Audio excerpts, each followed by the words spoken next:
Hello, friends, and welcome to the Follow the Moon Challenge. My name is Alice in Wonderland, and I'm a little bit obsessed with the moon. If you're new here, that's okay because this 2026 Follow the Moon Challenge is going to be unlike any other moon challenge because all of the moon cycles in 2026 are slightly shifted and different from what they usually are. We always do this challenge in Aquarius season because Aquarius helps us to think about things differently and to think outside of the box. So it's a perfect time to learn something new about the moon. So I think we're all going to learn something new together about the moon, myself included. I think this challenge is going to be really interesting. So whether you've done the challenge before, I think this is going to be something new and exciting. And if you haven't done this before, then of course it's going to be new and exciting. So I'm really excited to jump into today's video. Know that we are premiering them live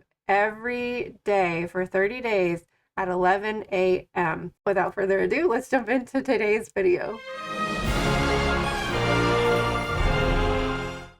Hello and welcome to day 5 of the Follow the Moon Challenge. We've got our waxing crescent moon still, and we have an interesting day today. We are going to pretty much be in void of course for the entirety of the day. Now, I said this at the beginning of challenge that we have a lot of days within this moon cycle that are void of course days, and I've been thinking about it.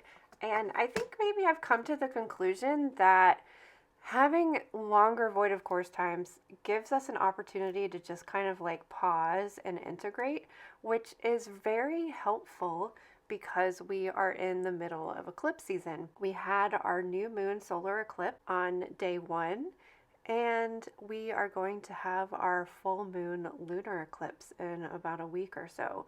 So I don't know. I'm just kind of thinking that like void of course times are good times to rest and integrate. So when we talked about the void of course a few days ago, remember I mentioned that we always go from a fire sign to an earth sign.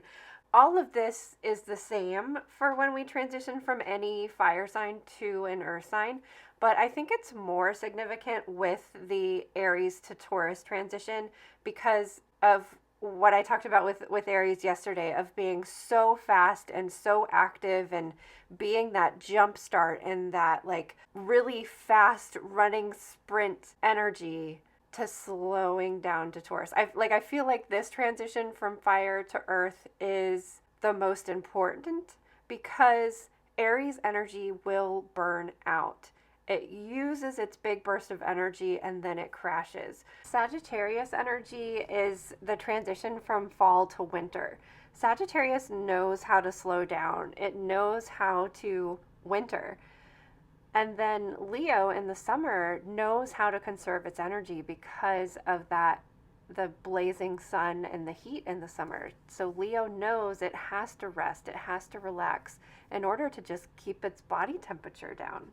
So it's a really nice soft landing for Aries to go into Taurus because Taurus is cozy and comfortable and has that perfect couch to crash onto.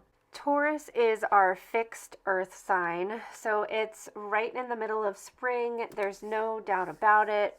Taurus is spring and spring is Taurus. Because it's a fixed sign, it is like the most, I think it's the slowest earth sign. It's the coziest earth sign because it's ruled by Venus.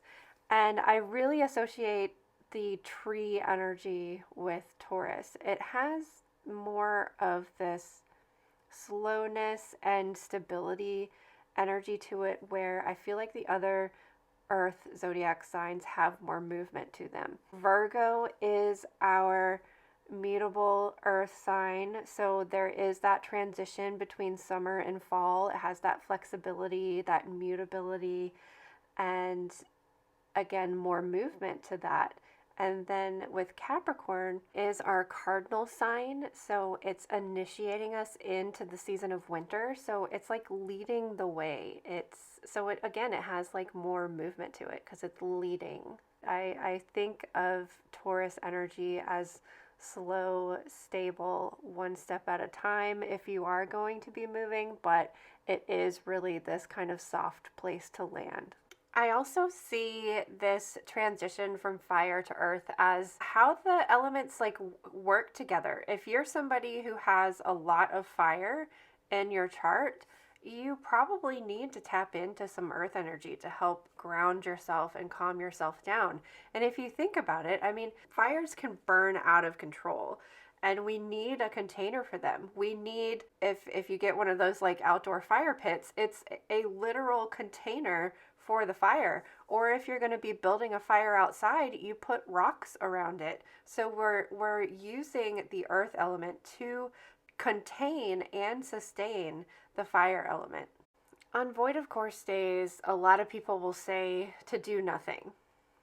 But usually that's a few hours to take a break or to let things integrate or to let things settle and to allow yourself to kind of tap into the energies and see what you're feeling, see what you want to do, what is at play right now.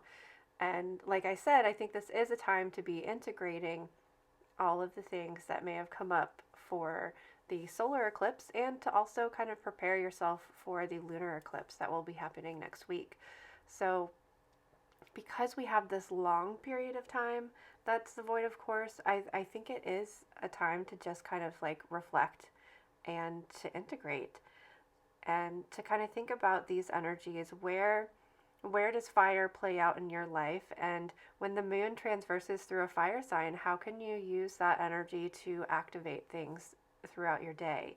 And look at where all the earth element is in your chart and how can you tap into those energies to help ground yourself, to help make you feel stable. Taurus energy is all about being comfy, cozy, stable, and protected. Taurus people are the people that you can rely on for anything, and they literally are your soft place to land a lot of times. Thank you for joining me for day 5 of the Follow the Moon Challenge. Let me know in the comments if you're really feeling this void of course energy. Put a black dot emoji if you're really feeling this void of course energy or absence of an energy. Put a fire emoji in the comments if you're feeling the Aries energy, or put a tree emoji in the comments if you're feeling the Taurus energy. Join me tomorrow for a deep dive into Taurus energy. I like to work with my crystals on Earth days. I like to wear greens or browns on Earth days.